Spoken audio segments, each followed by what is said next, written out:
everyone, Joe here from ActionX. Welcome to What's in the Tube, where it's our show where we review things in the world of television, such as reviewing whole seasons of show without spoiling anything about them, which is where we are today. As today we are reviewing the entirety, sort of the fourth and final season of Doom Patrol, which has just recently wrapped over on Max. It's been a very long season, not because it was a long season in general with amount of episodes, because they aired the first half last fall, and then they premiered the second half this fall. Unlike its counterpart Titans, which literally wrapped up as a traditional, like, a few months of a break, then you got in there. Whether or not the SAG or WGA had anything to do with it, or just because of the lack of planning, who the hell knows? It's over. It's all said and done. You can check out our entire playlist where we reviewed every single episode of season 4 individually. So if you want to check that out, that is each episode does get into the full episode, so that is technically counts as spoilers. So just letting you know, this will be for people who have yet to watch the entire 4th season of the show, which is just wrapped. You can find all the episodes on Max. And, so again, I will not be spoiling anything beyond the first episode, so don't worry about that if you're still inclined to, still trying to get into this season without knowing too much about it. I will be a little bit disparaged, as, I am reviewing this from the point of, I remember majority of the story beats and everything, but, again, the one difficulty that this season had was the airing, where I don't think it was intentional. The breakup between how things were within the the last season, the last part to compared to now, I don't think that was the intention. It was just, Max itself with the whole rebranding and everything for whatever damn reason it took so long to make. But yeah, here we are. But to get into it, mind you, after 4 seasons, I re-reviewed the first season just before part 2 came out of season 4. So I was reminded how amazing that first season was. And so coming to that point where we get to that point now where, here we are, finishing off season 4. Mind you, speaking again, a lot of things have changed. A lot of things, a lot of stuff has happened between this show, between beginning and completion, where it had entire network changes, or in this case, platform changes. Many different obstacles thrown its way. I'm surprised the show even came out the way it is.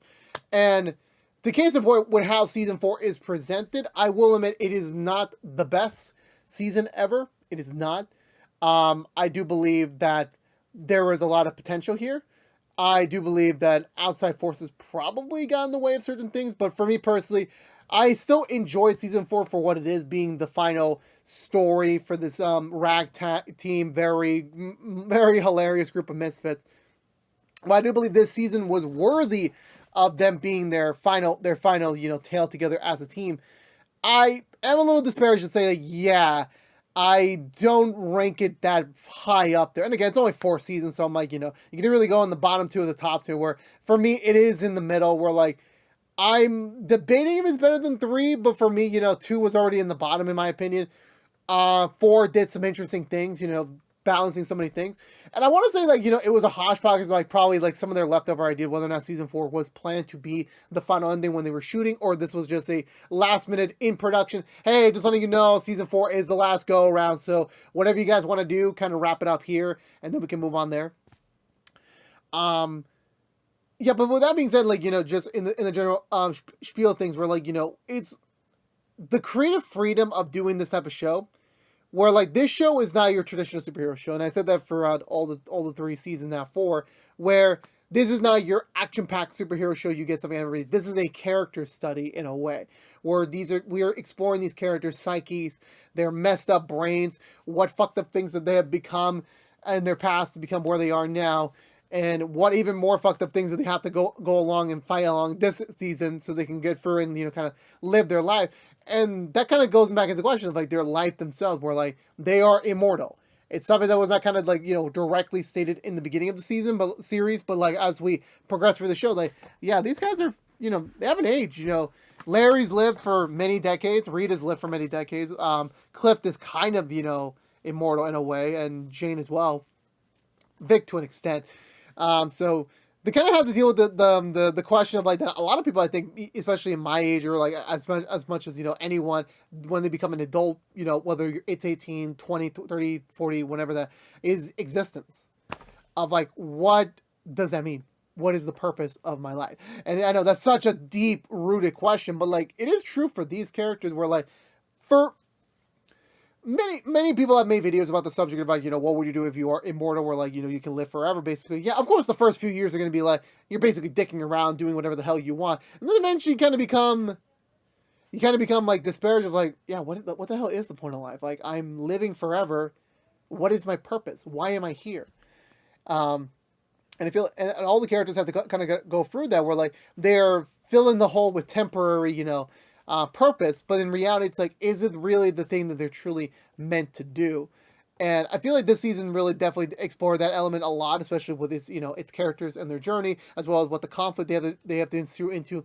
To an extent, the villain, which I'm a little disparaged by. I'm a little, again, when you have such a high feat that is Mr. Nobody, you kind of compared the rest as like, can you really compete? And again, like, it's every villain is different. Every villain is a different breed. It's a different, challenge for our heroes, our protagonists to fight. I do understand that. But at the end of the day, like, you kind of have to be a worthy adversary, to be able to. That's kind of how you make your story, much more create for, much more, engaging. The villain is going to be the hero early in the story, but then eventually, as you progress more of the story, you will see the heroes rise up and gain the powers that they need to beat the villain. Where in this case, it's like, well, in none of the seasons of the show they ever done that, mind you. So the tradition does continue here. That is a minor spoiler, but like, it is true. Like, these characters are not like the Flash or Green Arrow or Supergirl, where like they're going to finally beat up the villain in the last episode. That is not what happens any point in any of the season finales. It does not happen. It is something different, which works to the strengths of the show. At the same time, you kind of get a little bit despair where like, that's not what you expect. And I feel like even like me having now watched television content in a much more, serialized, much more, understandable fashion, for 10 years now, I still have to accept, like, yeah, this isn't a movie where, like, we ended up in a big fight.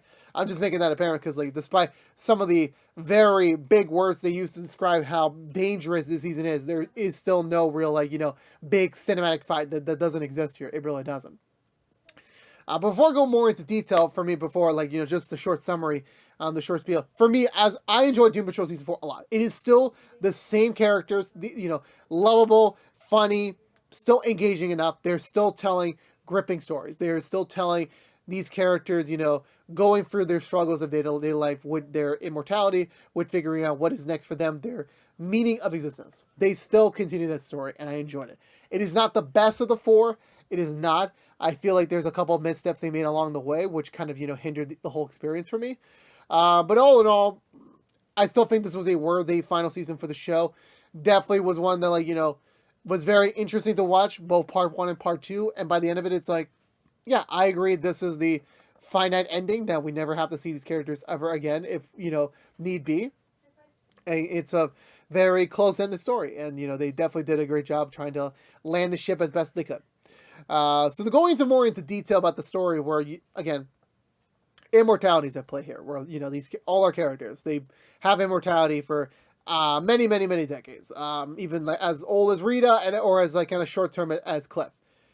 And throughout the last 3 seasons, they kind of like go through all the motions of like, having to deal with one revelation after another, between whether it was Niles or Dorothy, or even the Sisterhood Dada, and all the time traveling nonsense. They've done so much where, like, finally, as we begin season 4, they're finally, what, screw it, let's finally try to be a team. Let's try to, now be the thing we kind of been doing, just like now officially on the books. Yeah, we are the Doom Patrol. We are a superhero team. We are going to take on any crime, to any incident, no matter how many times, because again, they have a time machine now. So they're able to like kind of go pick any event they want and try to be superheroes. Is that the most realistic thing to do? Because like, I kind of been saving the world, so I guess I kind of have to save the world now as my day-to-day job. Is it the best thing? Well, that's kind of where the whole thing started. Where like, it is great in the moment, but like, is that really something you can do every single day? Is that something that, especially for them, where like, again, they live immortal lives. Hypothetically, in this world, like, they will outlive Superman, Batman, Wonder Woman, mind you, the Flash. They will outlive all those characters, all those heroes. And even they have a time machine, so they can go anywhere they want. And that comes to the general, like, could they do this every day for the rest of their life? Is this something they really want to do? And eventually they kind of have to realize, they were like, well, maybe yeah. At the same time, maybe not. Like, because again, like, these characters are always growing. They're always changing their minds. They're always changing, like, what am I doing with my existence? Like, what new found trauma am I going to invoke myself into? And then how do I figure out how to, overcome it? And, as much as that has been entertaining in the past few seasons, they've always had, like, well, we have a lot of time. Now we have a time machine. We got a lot of time to do this. We got plenty of time to figure out what the heck we're going to do. Then the conflict actually starts, where, mind you, if you were to tell me many, many years ago that there was going to be a show I was going to watch that had the word buttpocalypse into it, I would not believe you. I would imagine that, nah, this is just probably some made-up stuff. Now, it's a real thing. It happened. I watched it. I'm just like, you know what? I praise them for creativity. I praise them for, still trying to keep the ship going, mind you, after, again, of how much superhero content we've got in the many years. They're still keeping things sort of fresh.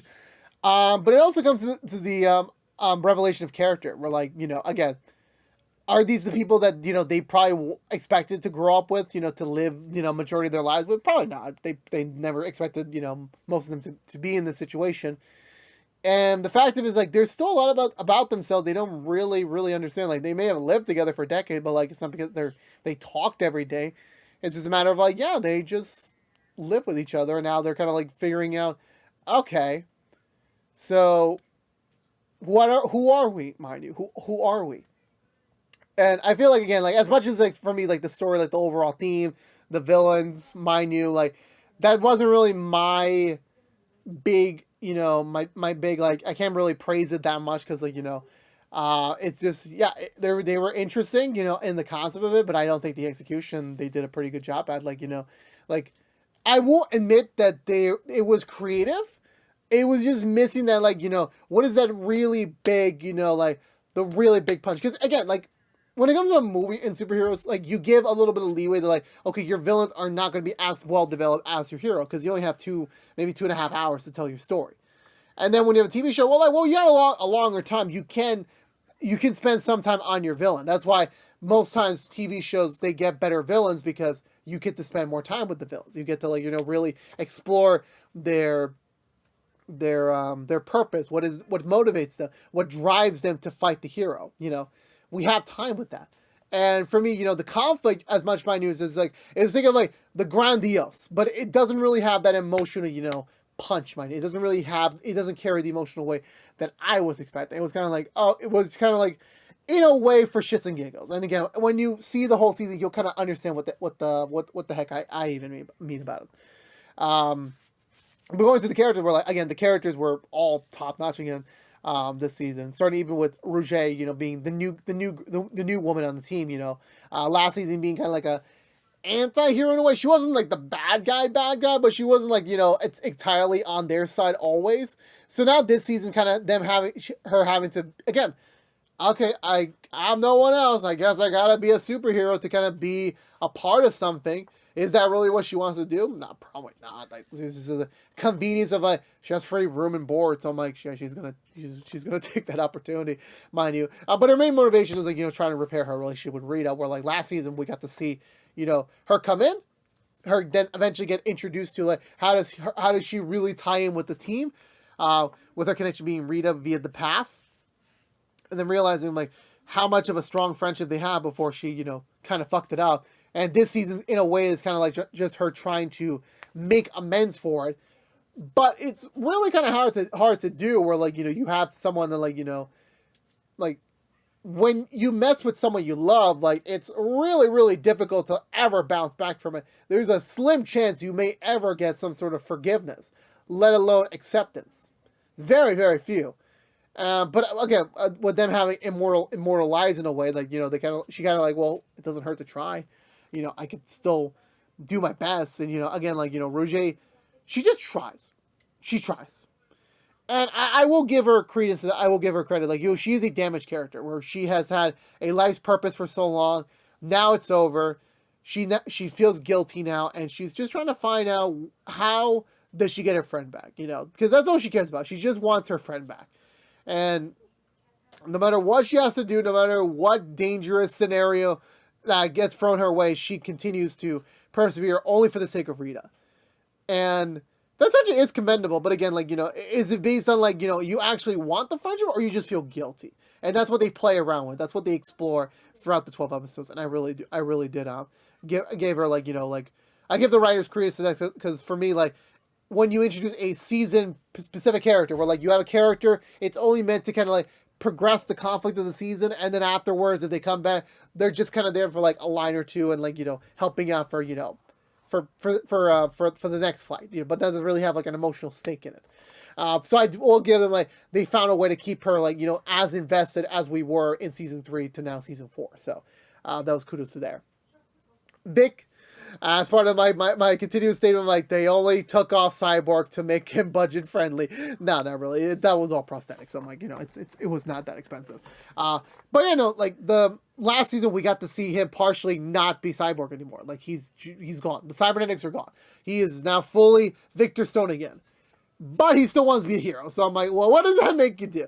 I will admit that Vic's character, it's a little bit confusing, mind you, where again, the beginning portions kind of make sense, but they kind of jump around with him, every single season. I think there was that woman he was interested in back in season 2. Then season 3, he was kind of having that existential crisis because, he found out about his mom and everything about, does he have the right choice? Does he have the full free will to be Cyborg and to become these heroic deeds? Well, now he's yeah, I want to help out. He's kind of just got relegated to I'm the guy in the tech. But even that doesn't really have much purpose nowadays, where it's you gotta be on the action, you gotta help out in the action conflict, you gotta, get your feet dirty, mind you, and you can't really do that because he's a human now. So what does he do now? Well, they introduced some new elements for him, introducing some new characters into his life to kind of keep making him double question. And again, it's the sake of when you're young, obviously, and even when you're older, you can still make changes in your life. You can still make a difference. You can have a way of thinking for 10, 20, 30 years, and then you get to a certain point where no, I want to try this way.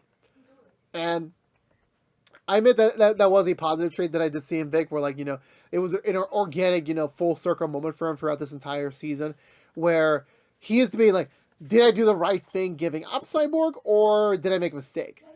And that kind of pushes him into some very interesting questions, especially when certain characters get, reintroduced into his life, and he kind of has to, continuously ask that question to himself, even though he made that big decision last year. Now you kind of have to wonder, did he truly make the right choice? Was that the right, the right play for him to make? And that was actually the most interesting sort of question, mind you. And I do admit that, Vic is one of the, again, being the real superhero of the entire show, definitely him having the most, still having his own more existential crisis, was able to, ground him as a real character, and actually made him, feel like he was, an actual, like you and me, an actual human, which he is, but, with cybernetic parts, because already. Larry was... I want to say with Larry, he kind of got a little old, mind you, obviously, the negative spirit, and, there's always so much you can really do, and this is my opinion, maybe I'm just, thinking too much out of the box here, with just kind of, the random things they kind of give him this season, mind you, where, again, they're progressing the story, but, Larry is a man who's, still torturing himself after every single person he re-meets, every single, scenario he goes through, he's still torturing himself, even when a new negative baby, he's still torturing himself. This man will never stop not trying to torture himself. And it kind of gets a little bit old, mind you, or as much as again, that is a persona, a personality trait, but you constantly have to do that to yourself. I know there are people that keep doing that for many, many years. I can't really insult that, mind you. But eventually we're you kind of get to the point where so you've had so many changes, you have so many life revelations and everything that it kind of gets a little old to the fact of he's still trying to hold himself over. As soon as he learns a new damn thing, okay, I'm gonna torture myself even more. What mistakes did I do this time? How did I fuck up the timeline this time? Wrong character, but still kind of similar. I still like him for his dry sense of humor. I still like that aspect of him.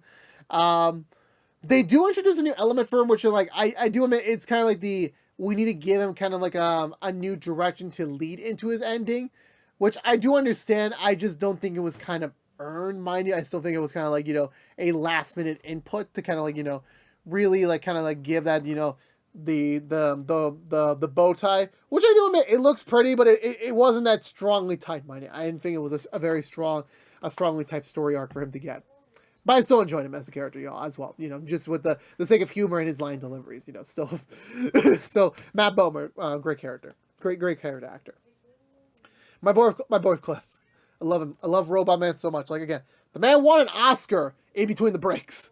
He won a damn Oscar. Academy Award winner Brendan Fraser voices Robot Man in a DC show. I'll still never stop saying that. But again, Cliff somehow manages to balance it both. Again, fourth consecutive season where like he's able to really balance his between like him just being like a depressed, let alone comedic asshole, but at the same time as someone like is genuinely actually going through some shit. Because like again, the man has like had some life improvements. Between like reconnecting with his daughter and then having a grandson, sadly getting Parkinson's at the end of season 3. Now going to season 4, where like all he wants is to just be happy, to finally get the thing that he's been like missing for, actually having a sense of family. Trying to like just be a dad again, being that paternal figure again. That's all he wants, and it's always like the sad truth of life, you're close to your goal, another bad thing enters your way, another thing that gets thrown in your way. Like, it's never really over. You can never really achieve that happy ending that easily. It takes a lot of work. It takes a lot of time to get there. And, I definitely felt for Cliff, where, like, he's had so many moments this season where, like, he all he wants is just to be a grandpa. That's all he wants. That's all he clamors for. And, like, again, He speaks to the weakness in all of us. Like, all we want is a genuine, joyous thing, and people will take advantage of that. But I will admit, again, shout out to Brendan Fraser for, delivering such another strong performance for Cliff this season. It really does suck. This is the last one. Like, I have no idea when I'm going to see Brendan Fraser again, like, in terms of, like, what is his next role I want to see him in. But that just speaks to, like, the impact that actor had on the character. Where, like, it's kind of like synonymous. Where, like, for me, if I ever were to see Robot Man in any other incarnation, like, I can probably only imagine Brendan Fraser's voice behind it. So, but I think his character arc this season was, like, very well earned, very well loved. Again, similar to Larry, like, he's comedic relief at times. All of his lines are, like, very well delivered and everything. And I think for me, his ending was correctly earned. If that makes sense. Like, again, like, I have to be very vague. I have to be very, not very broad-ish kind of here, mind you. Jane. Again, kudos to Diana Guerrero for, like, continuously, like, trying to mix and match, everything with, just all the other characters, that she has in the head of, Jane/K. Well, it is, I give credence to that. This season, again, like, now that I finally understood what the hell the underground really meant, because, like, again, it took me so many seasons to finally understand. Even when I got back to season 1, and then I actually understood what the hell was going on this time, it actually boosted the impact on that season, mind you, with this one. This one was a bit of, like, again, continuing the theme of an existential crisis, where, like, Jane is more close to decay than ever before, but it comes to the impasse point where, like, yeah, it's time for this, for this to, like, really evolve, for, like, this to make, like, a groundbreaking, moment for Jane and for Kay and for all the persona. Like, this was the season where, like, you had to, like, make that, it's a make or break moment of, like, where do we go from here? Where they've done so much eternal growing, literally. And it comes to the notion of, like, of acceptance. And, there was always that one thing that we've all known for so many years, but, like, we never, ever really got to hear what actually happened. And that comes back into play, where denial can only take you so long. And eventually it's more about acceptance, where, like, acceptance will not only allow you to be free, but allow you to grow into the next person you're meant to be. Sometimes it takes, days, months, years, in Jane's case, decades. But, it's it's something in your mind that, like, as much as your brain is your most powerful tool, it can also be your greatest enemy. And sometimes, we really have to, like, take our time to figure out, how do we get to that point, how do we get out of this. And it definitely is, it's something that, like, even the best of people, like, still have to struggle with day to day. You never really know. And again, so shout out for Diana Guerrero for, like, continuously delivering that performance in Jane, where, like, she's always struggling and everything much. So there was one thing I didn't really like about her character. It's more of a spoiler, but, like, it involves characters again that are brought up in the story later on in the season, where, like, again, it was similar to Lara, where, like, it kind of just felt like, for the sense of, like, having that nice bow tie on the ending, but it wasn't really tight, mind you. So they kind of give it to Jane, which kind of knocks down some points in my opinion, mind you. It wasn't perfect. And lastly, Rita, which, again, in a way, after Niles' death, where, like, Rita has stepped up to kind of be that de facto leader. She was in the way, the first, the first that Niles corrupted, the first that Niles took advantage of, that now she's gonna, like, have to step up to be the leader, to kind of, like, keep the ship together. And even for Rita, having to remember her previous life at the Sisterhood of Dada, and then combine that with everything she's went through on Doom Patrol, like, she's kind of at that moral impasse where, like, what do I do with my life? Like, I live my happy ending multiple times, and I keep getting relegated to, like, this, like, very depressing standpoint where, like, what is there left? And at the same point, like, the woman who caused this, one of those endings is now in my life every single day. Like, how do I live through that? It's like having your worst enemy live in your home. Like, how do you feel? How does your emotions, affect you? Or, like, you kind of have to, like, be on the, like, there's never even a moment of peace. Even when you close the door, they're still outside. So it's like, I can't relate to, I really could relate to that. I really could. And definitely, Rita, I think, is the one that, like, had to, like, grow a lot this season, had to, like, really, like, figure out her place in the larger world. And, again, sometimes it makes the toughest choices. Sometimes that, like, really comes into play with your own demons, with your own, existence.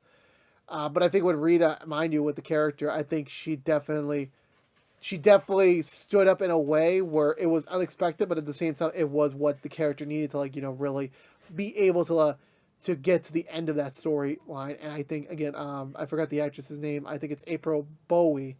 I think she did a phenomenal job playing that role throughout the 4 seasons, where she's grown into herself. She's actually, stepped up to the plate. She risen to the occasion as leader. And this season was definitely the season where she's like, everything comes to a test. Everything comes to a standstill, where, like, now she has to figure out, what am I going to do now? What is the next step I have to do to get the people that I consider family to safety?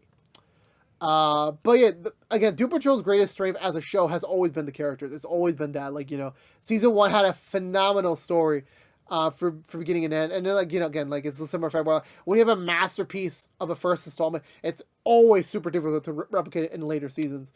But mind you, for me, definitely, like, as much as I enjoyed season 2, 3, and now 4, I definitely have to admit, like, yeah, that problem still persists, where, like, you can't really top it. You really can't. You have to notice that, like, that it's not the same story. It's not the same, level of, like, the intensity, mind you, it's something different. And it's something, that is still impactful, just not as impactful as I want it to be. But mind you, again, like, this is my personal preference, but, like, as a person who has watched all 4 seasons, where I kind of have to make that observation, where as much as I enjoyed it, it definitely felt like there were some pieces missing, and some pieces felt a little bit rushed, just for the sake of, like, we have to end this story up here, so let's do it there. For me personally, as much as I really, really, really enjoyed Doom Patrol's 4th and final season, I definitely think, like, there's some things that they could have improved. I don't think it should have warranted a 5th season. I would have been okay if this had a similar episode, or, like, if it had gotten a few more episodes to really, tighten up some bolts, play with certain things a little bit more, give certain characters more time to cook in relationships. But other than that, I think they did a very serviceable final season to this show, and definitely, I'm gonna miss it. It's definitely another part of the DC TV era that has gone bye-bye, and hopefully, if we get to see the Doom Patrol again, like, definitely it'll be something different, but, as well as, respectful to what this iteration has done for the characters. So for the time being, for me, I would happily suggest to watch the final season of Doom Patrol. All available on Max. I don't think it's worth the binge, but I definitely do believe it's worth a week or so if you're willing to, like, you know, space it out a little bit. It definitely is a worthy show to kind of, like, you know, see how it all ends, see how it all concludes, and especially if you are a Doom Patrol fanatic, definitely it is a must-watch for the conclusion of this story. Let me know in the comments below what you think of the 4th and final season of Doom Patrol. I would love to hear your thoughts down below. As always, would love to have a conversation with you there.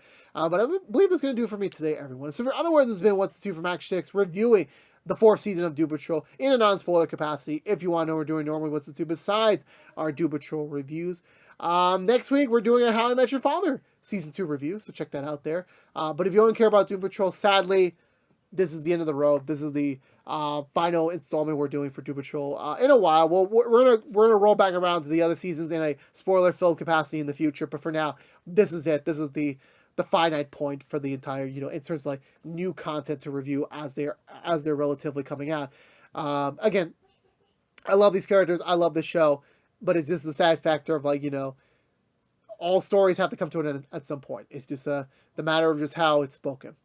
But yeah, thank you so much for watching. Please subscribe if you haven't yet. Like, favorite, share if you want to, and ring the bell for more videos such as this one. But until we see each other again, for all you members of the Fan Patrol out there, thank you so much for watching. But until whenever in the future we see each other again, stay safe out there, be good to each other as always. Peace out.